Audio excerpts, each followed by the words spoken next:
Karagdagang tulong para sa mga magsasaka sa Cordillera Region, inihahanda na ng Department of Agriculture. Si Bridget Marcasi Pangosfian sa sentro ng balita. Kasabay ng pagbisita ni President Ferdinand R. Marcos Jr. sa Benguet, tiniyak ng Department of Agriculture ang dagdag suporta sa mga magsasakang nalugi dahil sa oil crisis.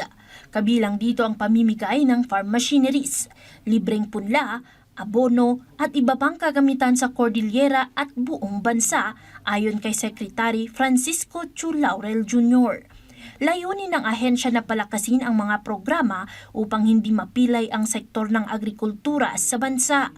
Tiniyak din na tatalima ang expressway sa utos ng Pangulo na hindi maniningil ng toll sa pagbiyahe ng agricultural products. Pumayag na ho ang NLEX, TPLEX, SLEX.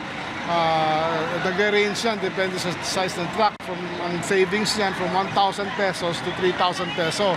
Nirerepaso rin ang fuel subsidy para sa mga trucker ng gulay at financial assistance ng DOLE sa ilalim ng TUPAD program. Popondohan din ang dagdag processing center ng gulay sa Benguet Agri-Pinoy Trading Center na susuportahan ng lupa mula sa Benguet State University. Nangako na kami kanina na popondohan namin to this year para magtayo ng dehydrator, freezing plant. Kasi ang carrots pwedeng i-freeze eh.